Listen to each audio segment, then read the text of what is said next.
So I'm in the book of First Samuel and the book of Proverbs, and let me just say I actually love both of them so far. Of course, if y'all don't know, the book of Proverbs is more about wisdom and knowledge.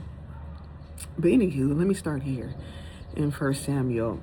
I am learning a lot when it comes to Saul and Jonathan. Jonathan is Saul's son, right? And Saul has a lot of pride, a lot of ego.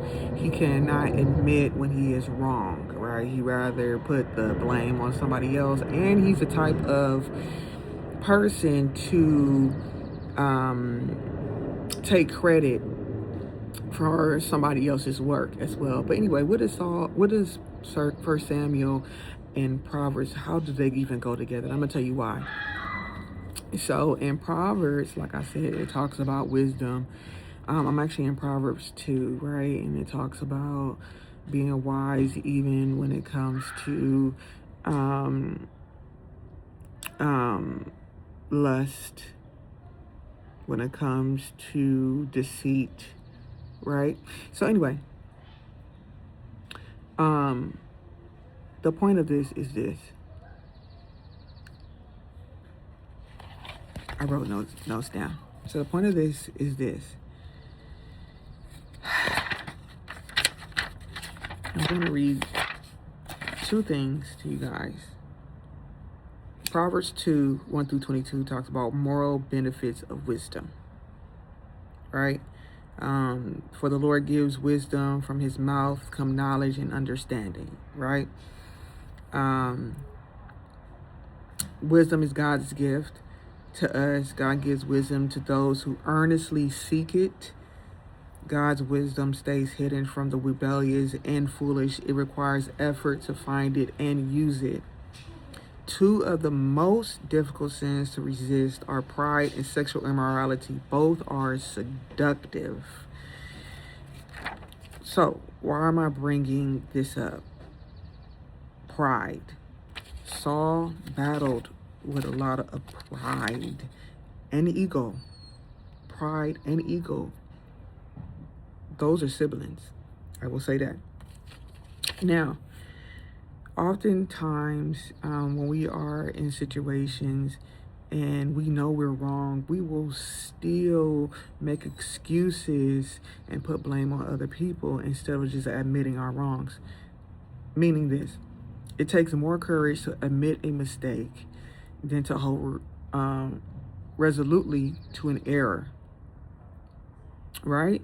So my point in all this, which I do see a lot in us humans, right, which is admitting when we have made a mistake and we have done something wrong, because we do not want to be embarrassed, right? We do not want to be embarrassed amongst others that may judge us, right?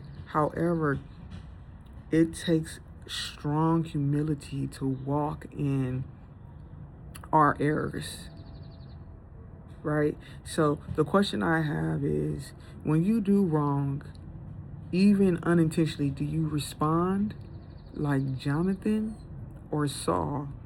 Now, Jonathan, let me give a little backstory to that. Jonathan did something wrong, but it was unintentionally. Basically, Saul basically said, do not eat anything. If you do, you are cursed.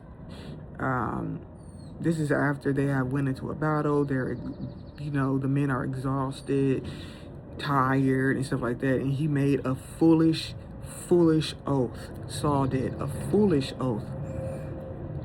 Now, Jonathan didn't know of these things. Jonathan saw honey. Jonathan took his staff, rod, dipped it in honey, and ate some. And Saul found out basically what Jonathan did, because Jonathan actually admitted to it. It's like, yes, I did this. Hey, if my consequences behind this is death, then so be it. Jonathan owned up to what he did and said, hey, so be it, if this is my consequence, right?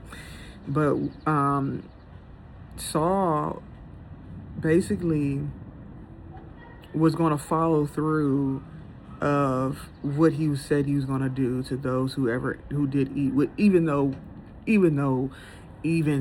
what Saul said was very foolish, and God knew it was foolish. Like, dude, that's not realistic, right? Anyway, because of what Jonathan did, and Jonathan owned up to what he said. I mean, Jonathan owned up to his errors and his mistake. The men rallied behind Jonathan and was like, hold up. Are you really going to put Jonathan to death, your son to death, Saul? Even though you were actually the one in the wrong in all of this? So Jonathan's life was spared. They didn't kill him. So the question is, do you respond like Jonathan or Saul?